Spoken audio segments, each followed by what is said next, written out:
Welcome to this presentation on Level 4 School Business Professional Apprenticeship. The aim of this recording is to give you an overview of the programme and an insight into the roles and responsibilities and the level of commitment required to undertake this.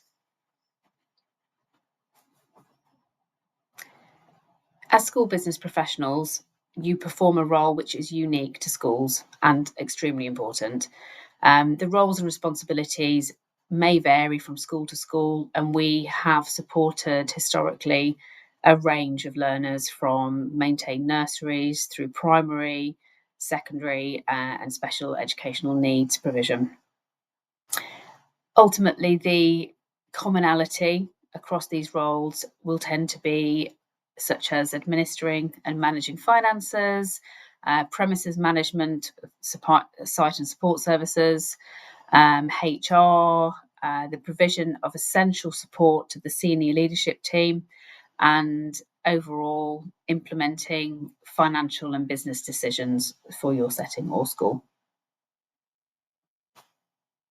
As mentioned, although you may share the same job title, a school business professional apprentice may work in different schools, different settings, have varying numbers of people they report to, such as the head teacher, governing body. They may or may not have line management responsibilities themselves, but they are generally in an important lead role and are able to project manage and have wide-ranging responsibilities. So in terms of the programme length, your apprenticeship is to be completed over a period of 18 months, plus the endpoint assessment, which I will explain in more detail later. This is based on a all year round, full-time work pattern. And if you are term time only or part-time, then the programme would be extended or adjusted accordingly. Similarly, the programme will be adjusted and personalised depending on your starting point at the beginning of the course. You might have prior learning, or something that essentially means that you don't need to complete the entire programme, and we do ensure that we will personalise that for you. One-to-one support is provided by your assessor or skills coach and your mentor. The mentor is a really, really key role, and we will discuss, if you choose to join the programme at interview, the importance of this and who might be the most appropriate person to support you. Apprenticeship funding and the ESFA funding rules require you to learn on the job during paid hours. This is what we call the OTJ, or the off-the-job learning. This is not dissimilar to the old day release model, but essentially it means that you don't need to go into college one day a week. We just need to ensure that a minimum of 6 hours of your paid working week for a full-time employee is spent gaining the knowledge, skills and behaviours that you are required to obtain in order to have a successful completion of this programme. So delivery wise, we will provide remote workshops where appropriate and pre-recorded webinars, as well as other bank of resources to support you in acquiring the KSBs, or the knowledge, skills and behaviours that you need to successfully achieve. During the apprenticeship, you will compile an e-portfolio of learning through our digital system OneFile, with support from your assessor and your mentor. This will be made up of 10 to 12 documents or evidence packs, and will include examples of work-based evidence to demonstrate each of the knowledge, skills and behaviours that you are required to meet. There'll be an expectation that you provide a clear explanation of how you feel you have met those KSBs, and part of the portfolio requires you to have evidence of 360-degree feedback and reflection on your own personal and professional development throughout the course.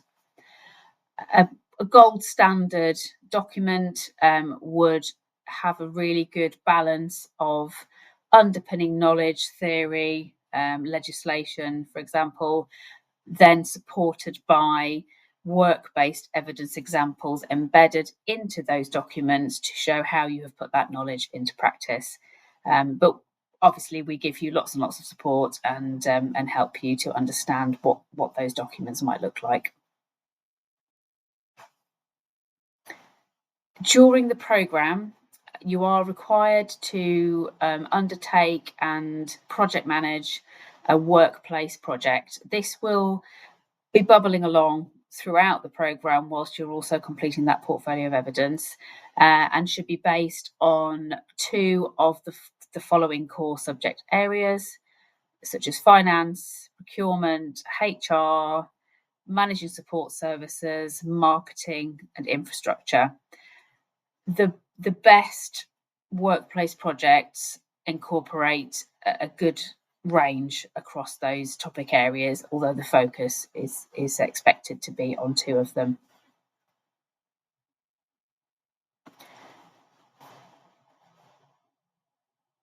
In terms of support, we will have 8 weekly progress reviews, 3-way reviews with the assessor or skills coach, the mentor, which may or may not also be the employer, and the learner themselves. These are what we term tripartite reviews. This is to ensure that everybody is kept in the loop and we can agree smart targets and action plans to keep you moving forwards, essentially. In between these progress reviews are monthly interim catch-ups, an opportunity for just yourself and your skills coach, or the learner and the skills coach, to catch up, check progress against targets, answer any queries, and just really help to keep things on track. This doesn't mean those are the only opportunities to touch base with your skills coach. We do promote an ongoing level of support, so you can reach out via phone or email as and when required. As I mentioned previously, we require during the programme that you need to record and reflect upon the off-the-job learning undertaken. So to give an overview of what OTJ looks like, or off-the-job learning looks like, essentially any work-based activity or opportunity that provides you with new learning in line with the knowledge, skills and behaviours that you are required to develop across the course is up for grabs as off the job. So this might be study time, but similarly it might be shadowing a colleague, a secondment to a different department for a short period of time to enable you to gain some extra understanding. We work with the 70-20-10 approach to learning. That really just means that we, as apprenticeship providers, deem that 70% of your learning is on the job. We ask you to embrace the wealth of learning opportunities that come from working alongside more experienced colleagues, shadowing, as I previously said, secondment opportunities, essentially pulling together all of that knowledge that you have in your workplace, and being proactive in accessing learning and development opportunities in the workplace. 20% being shadowing, learning from others, with really a minimum amount is really college taught time. It is very much about being proactive and conducting independent research to be able to work towards your qualification. The skills coach's role is key in this, in that they will be enabling that and facilitating that learning and development, and liaising with stakeholders that are involved in your learning and development to make sure that you're getting those opportunities, and then really helping you to reflect on that learning and understand where you're meeting the criteria, the knowledge, skills and behaviours that you need to be able to get through the programme.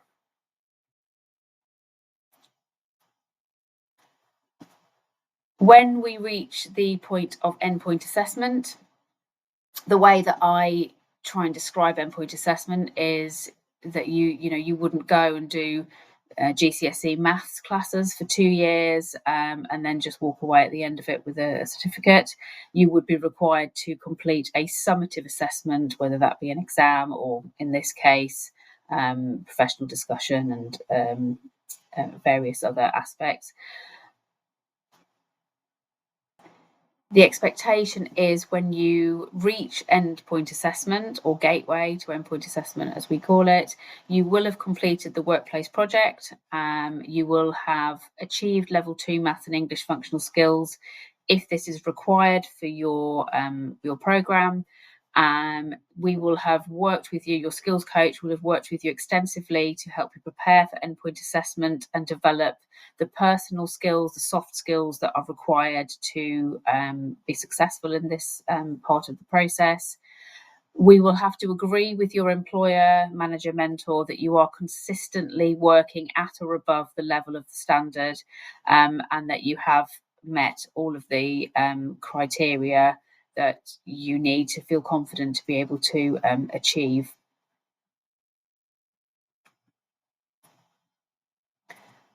So the endpoint assessment, as I mentioned previously with regards to the exam, will be carried out by an independent EPAO, which means Endpoint Assessment Organisation.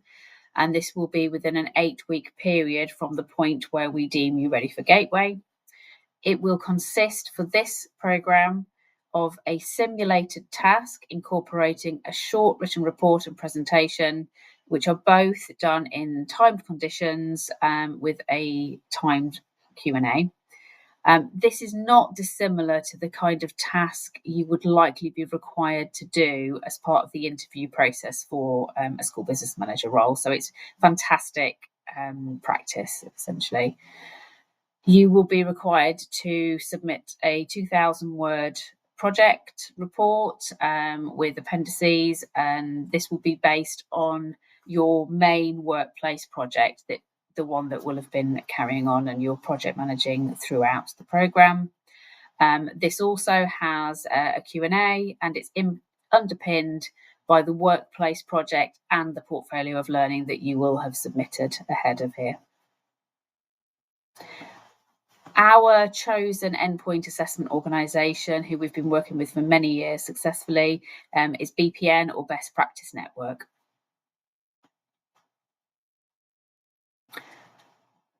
So it's important at this stage, I think, to summarise the role and responsibilities to give you a really clear picture of the expectations. For the apprentice, we would expect you to be accessing the resources provided. These are going to be available through the OneFile system that I've previously mentioned. There is an expectation that you would also conduct independent research on top of this, absolutely guided by your skills coach and your mentor.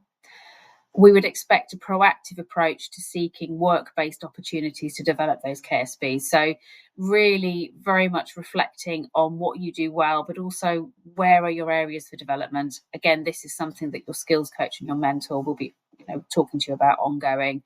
But it's so important that you dive into this wanting to learn and wanting to kind of reach out to understand the wider school. Completion of assignments and tasks should be in a timely manner and to the standard.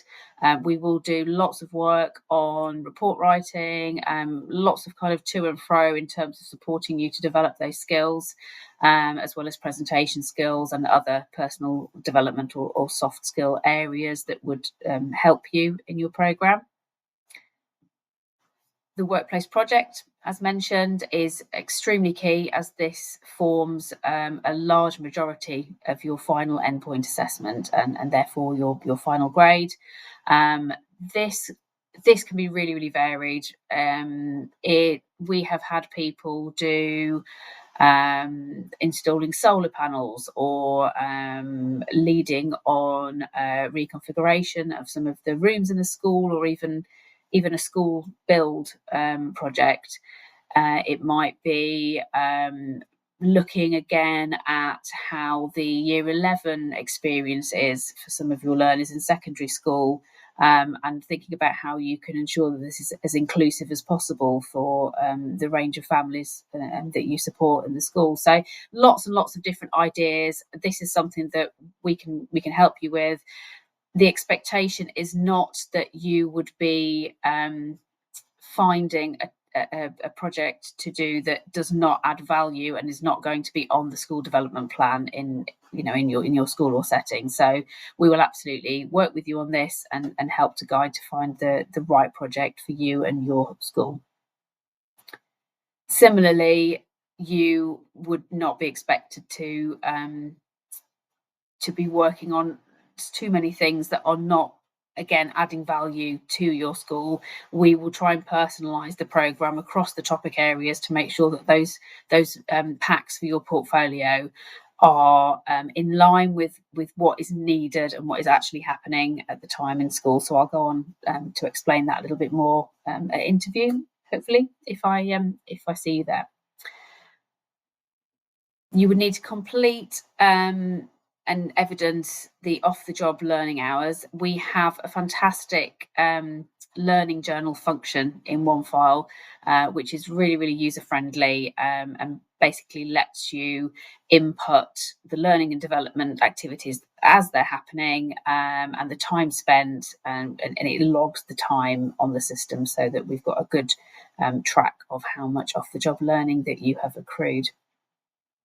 And we would expect you to also engage in the preparation for endpoint assessment, and be autonomous in your approach to this, so that you are as ready as you can be to gain the grade that you deserve when you get to the end.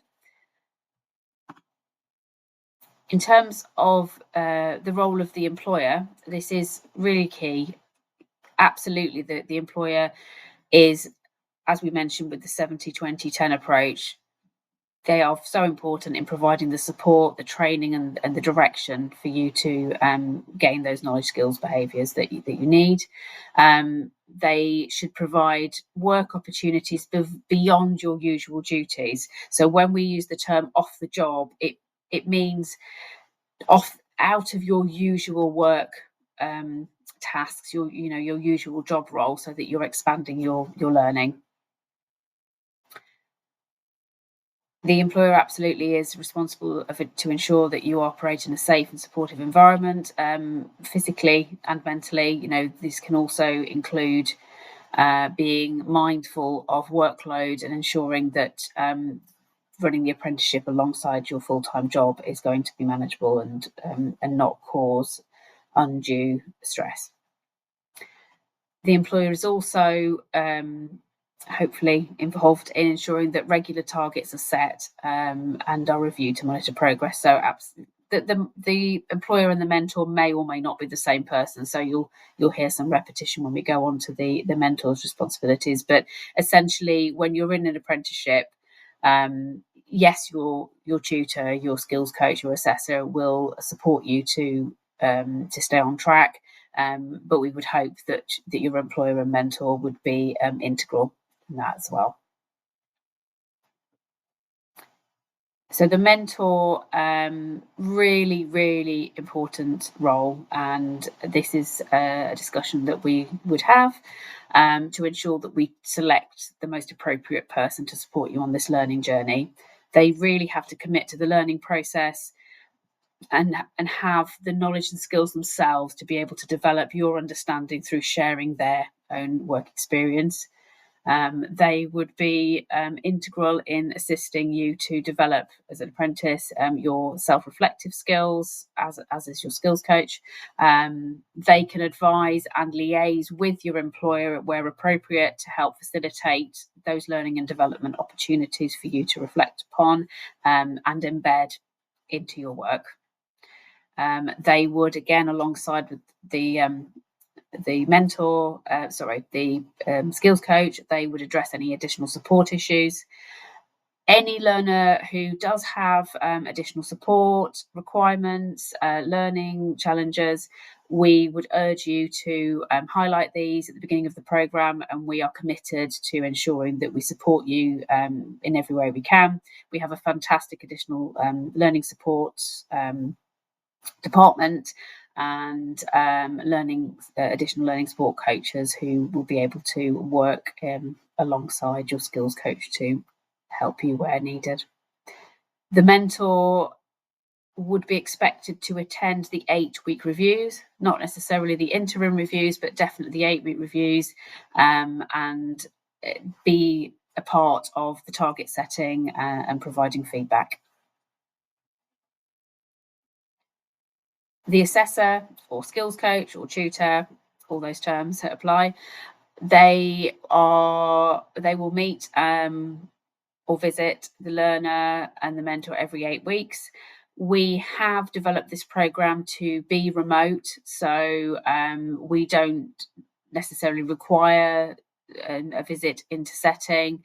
Occasionally it may be appropriate, but some of our skills coaches work remotely and are not necessarily local. But we find that we have success in this, and it means that there is flexibility to when we can have meetings and access the learning and support resources. The assessor or skills coach will provide ongoing support and guidance, as previously mentioned, in the form of an interim review, and that that availability for you if you have any questions. They will review your portfolio work and provide feedback on this, so that is those 10 to 12 documents that are going to comprise your portfolio of evidence. They will be really, really key in helping you to prepare for endpoint assessment, again, alongside your mentor, providing such as mock simulated tasks, so opportunities to practice those skills. We are unable to review your final project, etc., because obviously that's a summative external assessment, but we will do everything we can to make sure that you are 110% ready to go when you get to that stage, and that you've had all the guidance required to feel confident to move towards that.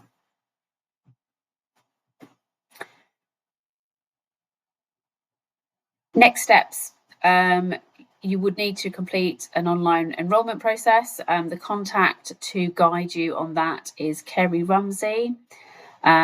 She will her and her team will provide English and math assessments and a course-specific skills assessment that gives us a really good gauge of where your starting points are, if you have any recognised prior learning that may mean we need to adjust or personalise your programme. We would ask for copies of your English and maths GCSE certificates. There are varying requirements with regards to English and math depending on your age and really whether you would like to access English and maths alongside your programme. That is an option. I'm the programme lead. I probably should have introduced myself at the beginning.